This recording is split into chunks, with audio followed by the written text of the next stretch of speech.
The girl in the cemetery. When I was 17, I'm 24 now, I visited a cemetery at night with a small group of friends. We were just going to look at the graves, give a little love to the graves that looked like maybe no one visited them anymore because they were from so long ago. We were not going there to hurt anything or mess around with the graves because we were, most of us still are, very spiritual, i.e., not religious. I had always liked cemeteries and feel a kind of peace when I'm in one, so I was very comfortable there and relaxed. I think that may be why what happened at all. I was following near the back of the group, lingering on some graves to read what was written when everything, for me, goes blank.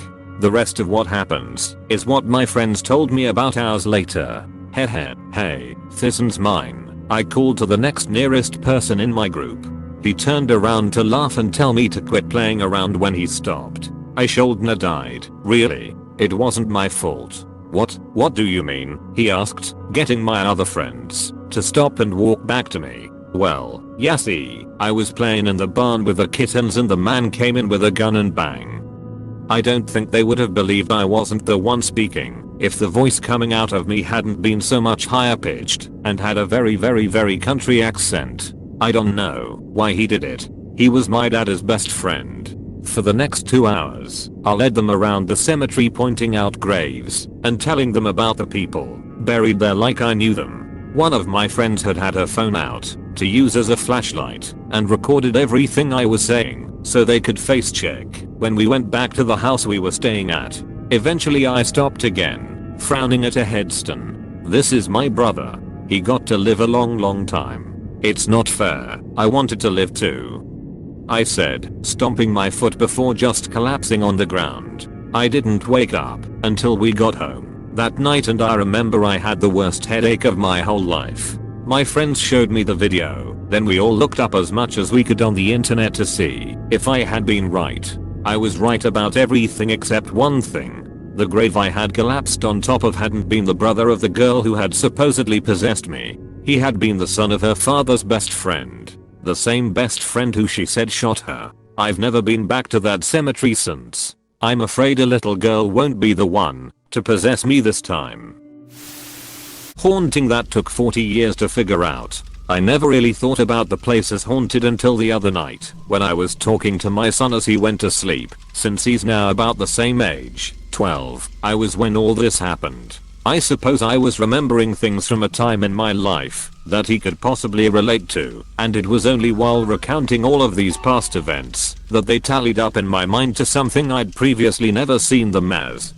My mother has, all her life, suffered from vivid nightmares and woken up from them screaming, shouting, and acting out in extreme distress. In this state my dad was once nearly killed when in the middle of the night she grabbed a heavy brass lamp next to their bed and swung it toward his head. He then had to restrain her as she jumped up to run across the bed and straight toward their bedroom window which stood 2 stories above concrete. These screaming episodes were so much of my childhood sleep life that I recall waking up many times to hear mum screaming and dad trying to calm her down and wake her that it got to the point where I sometimes used to just think, oh, it's just mum screaming again, and would fall back to sleep again even before the ruckus had died down. I'm certain I slept through some of the milder episodes. When I was about 12 my parents separated and dad moved out. We lived in a 2-story house and my bedroom was the only one downstairs. Because dad was gone I felt responsible for our safety as the eldest child, and so every night I waited until everyone else was in bed and asleep before myself turning in. For 3 nights in a row, whenever I walked downstairs to go to my room at the precise moment my foot touched the second last step before the landing, my mother suddenly began one of these screaming episodes, and I was forced to run upstairs into her room to find myself repeating to her the line I'd so often heard my dad using, wake up, it's only a dream. One night my brother, sister, mother and I were in the upstairs living room and had just finished watching TV when a very loud banging sound began to come from beneath the stairs, right from the very spot where my foot had fallen on those 3 earlier consecutive nights when mum had started screaming. We were, of course, the only people present in the house that night. The area under the stairs where this noise was coming from was too small for any human being to occupy. When we heard it, the four of us instinctively knew this was not normal, and without saying anything, the look of terror in each other's eyes increased our fear as we quickly shuffled together into a huddle in the middle of the room until it stopped, which took about 15 seconds. None of us said anything as we're all too scared, and I think none of us wanted to acknowledge what had just happened. There was no noisy plumbing or anything capable of making a sound of this type under those stairs 40 years later. I recently asked my mum about that night, but she didn't remember it at all. Shortly before this incident, my mother and some friends had been drinking one Friday night, and for fun decided to have a seance. I joined in, and closed my eyes, putting a finger on the edge of the glass, feeling it move, and expecting it was the others pushing it.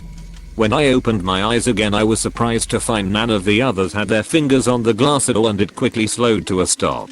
I was amazed, because I knew I had not been pushing it, and had just been letting my finger rest there, but still it had been moving. At the very moment I realized this, my little brother, who was seated on the knee of one of my mum's friends, projectile vomited, not surprisingly, ending the seance immediately.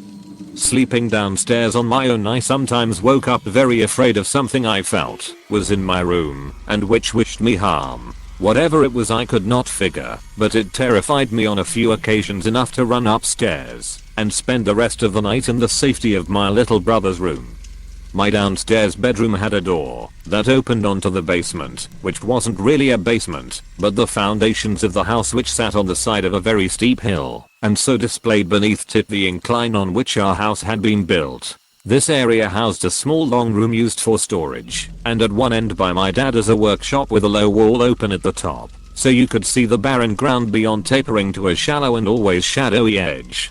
This room had a terror all of its own for me, and I was sometimes aware of a presence behind its door, which stood right next to my bed. I never had the bravery to look inside to see what might be going on in there during these times when the feeling of a malevolence behind it was strong, but always felt an apprehension about the space, even during daylight hours.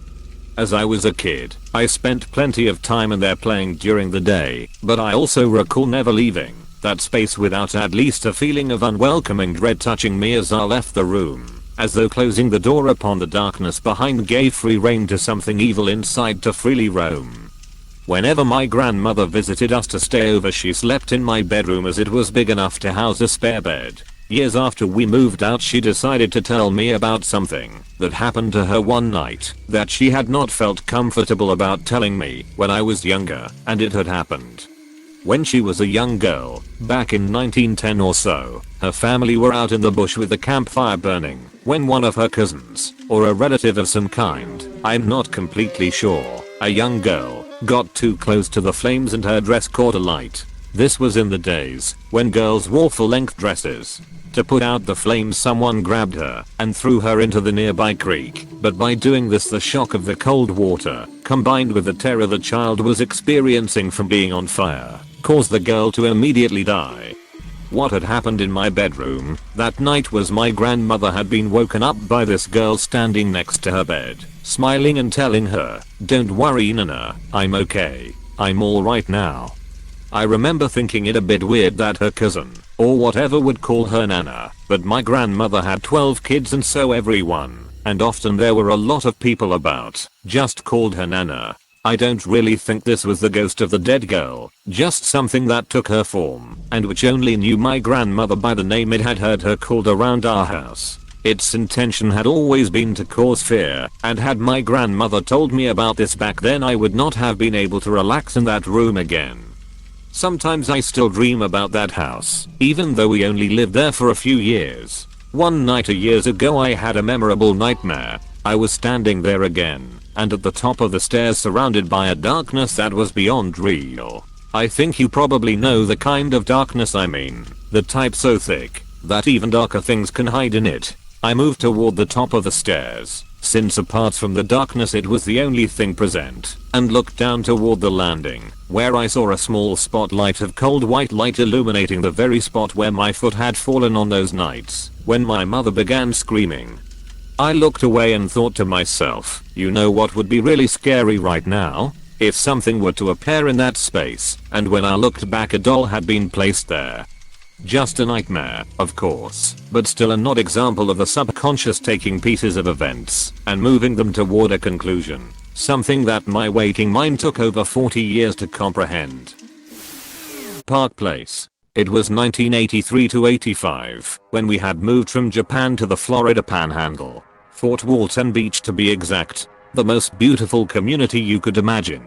Even though the ocean was only on one side of the panhandle, it felt like we were surrounded by water. There were a myriad of ocean-fed lakes and tributaries fed by the Gulf of Mexico weaving their way around the area. Anywhere in the town was about 5 minutes from the warm sands of a beach. Okaloosa Island was a quick drive and the entire length of it was like Peter Pan's Pleasure Island, dotted with huge water slides and pinnacle-scented surf shops. The beaches there were lined with snow-white sand that melted into the bluest waters you usually only saw in movies that took place in the Bahamas. I loved it there. The ocean air, the many low bridges linking different parts of the town over parts of the ocean, the perfect warm weather. I absolutely loved it. The house was almost enough to make me forget that. Almost. It wasn't a big house at all. Not like the typical haunted houses they make movies about. It wasn't huge and full of dark rooms and basements. It was just the opposite. It was a small, one-floor house with 2 bedrooms, one of which I shared with my younger brother, 1 bathroom, a living room and a kitchen.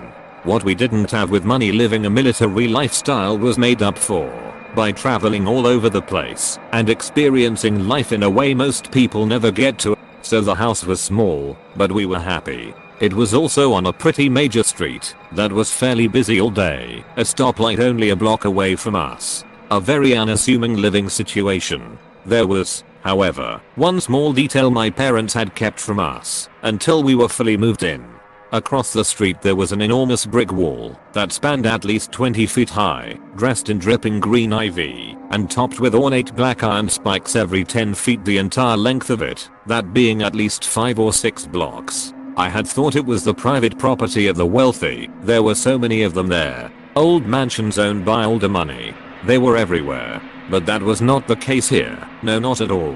That monolithic wall housed not an antiquated home, but an antiquated cemetery. Complete with archaic statuary wrought with vines and cracks and small mausoleums for the old money of the city. My brother and I were, of course, completely mortified. But the wall did its job and helped us to forget soon enough and life continued.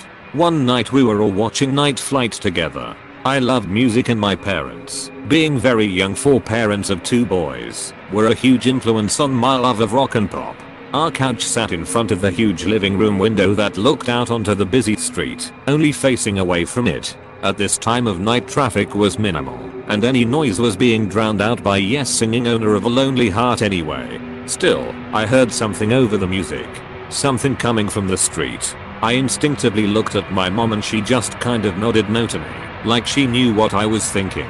I turned around on the couch anyway and pushed the curtain aside to see what it was. My mom did the same. I could see the stoplight clearly. The light was red and there was a woman standing on the corner looking panicked. A car had pulled up to her and she started screaming bloody murder, struggling and yelling while she was being pulled into the car. My mom just squeezed my shoulder. I pulled my head back in to see why my dad wasn't running out there to save her, but he was watching TV with my little brother, both completely unbothered. My brother was playing with some toy, clearly not hearing the screaming, and my dad was just sitting back tapping his foot to the song. I started to say something, but my mother's hand squeezed harder and I whispered, "But," and she said, quietly, "There's nothing, see?" And I looked back out the window. There was nothing. No car, no woman, nothing.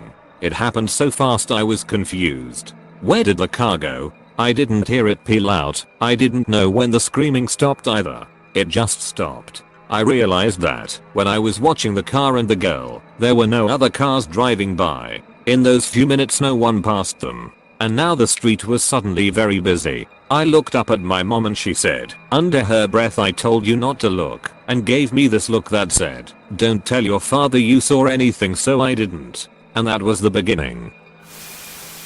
Hey, thanks for watching, and don't forget to subscribe.